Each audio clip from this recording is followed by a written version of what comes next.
Arabasta es una de las sagas que creo yo es de las más importantes del mundo que plantea Eiichiro Oda. La ambientación política de los reinos de Drum y Arabasta que nos sirve de introducción a lo que sería un esquema casi perfecto en su uso narrativo, la relación social que tienen las minorías sociales ante un régimen autoritario y dentro de esta, una dicotomía bastante marcada porque a pesar de ser minoría en recursos, es irónico que sean los que más población civil tienen para lograr intimidar en números al gobierno mundial. Esto es algo que como audiencia terminamos de ver desde la perspectiva de los piratas. Los Mugiwaras en este caso comienzan a ganarse una fama en la gran ruta marítima, aunque ese no sea su objetivo principal, simplemente buscan alcanzar sus sueños desde una posición de pura libertad. No es que sean libertarios que busquen la fama o que se adjudiquen el título de héroes porque eso sería caer en la romantización del poder pirata. Bien es cierto que esta tripulación jamás va a apuntar sus cañones hacia civiles inocentes, porque más allá de que eso es algo que la figura de inspiración de Luffy le enseñó,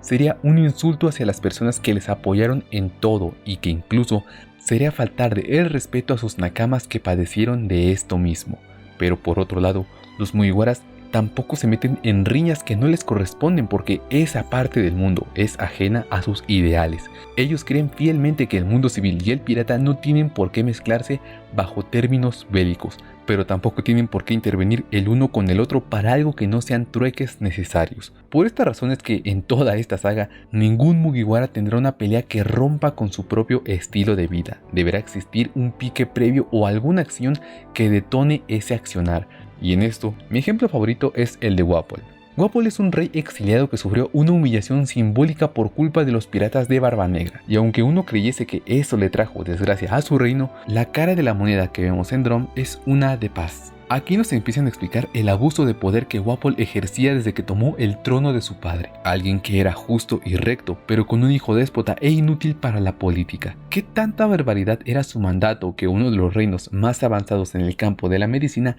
hegemonizaba a sus mejores médicos solo para el rey? Y pese a saber esto, aunque Vivi y Usopp vieran cómo Dalton se desmoronaba por esa impotencia, ellos no harían nada, porque al final los piratas no saben de política.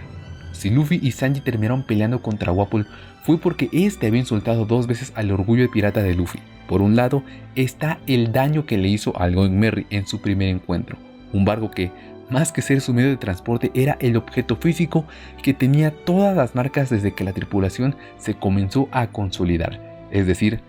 un tesoro. Y por el otro está en la sencillez estúpida con la que Wapol tomaba la vida pirata. Él creía que solo eran tipos gritones y barbudos, pero no entendía que izar una bandera con una calavera era más que declarar la muerte a tus enemigos. Es a su vez una promesa y una muestra tangible de la convicción de un hombre. Por eso es que cada tripulación tiene un diseño diferente que arrastran varios pensamientos, y un encuentro verdadero entre piratas debe ser una colisión hasta la muerte. Por eso es que Luffy solamente lo manda a volar en vez de reventarle el hocico públicamente, porque después de todo es él quien decide lo que hace o no con sus oponentes, si al fin y al cabo posee la libertad para hacerlo. Y es por ello que, a diferencia de Wapol, a Crocodile lo tomaría mucho más en serio desde el principio, por todo el daño y falta al código pirata que ocasionó en un reino desamparado y en necesidad.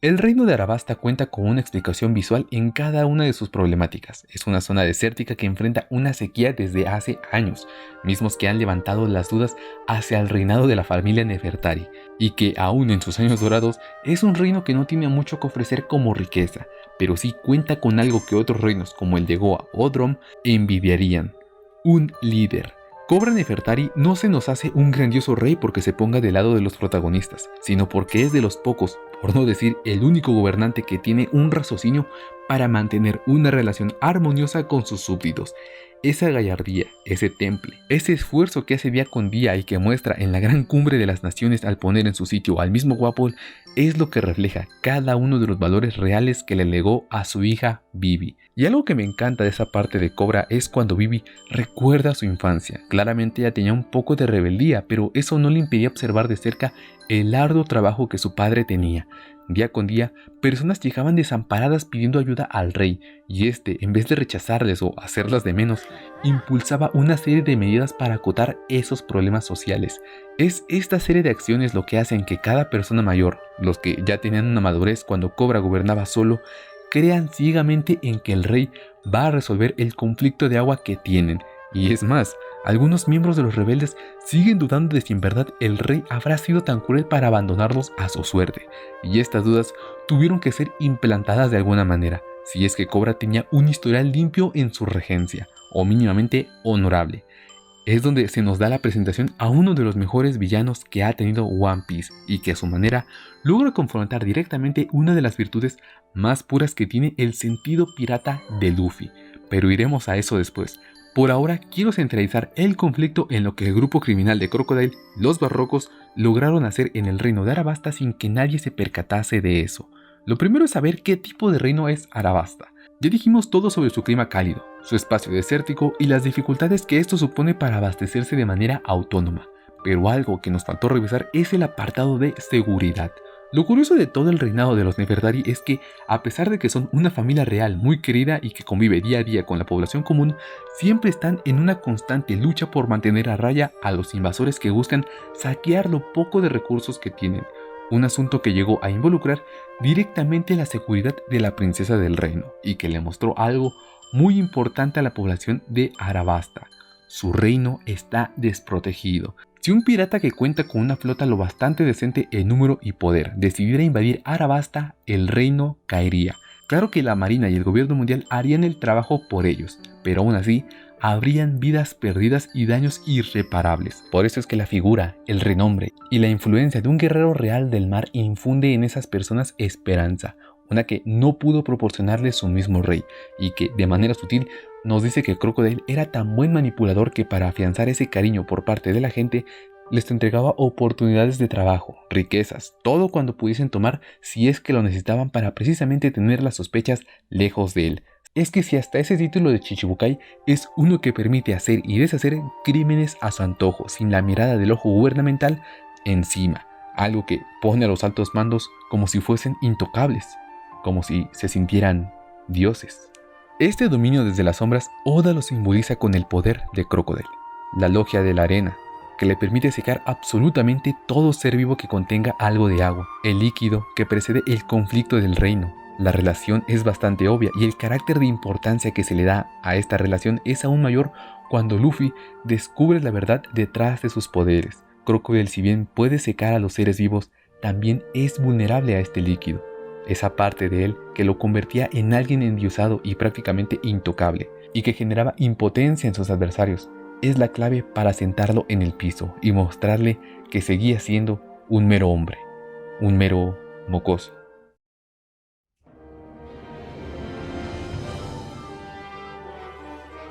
Ya vimos a fondo el tema del reino de la arena, su situación política y social, las duras luchas naturales que enfrentan y el responsable de la cruel guerra que se ha desatado de manera interna. Pero aún con todo esto, falta mucho para que la audiencia pueda empatizar verdaderamente con Arabasta, y es por eso que existe el personaje de Vivi,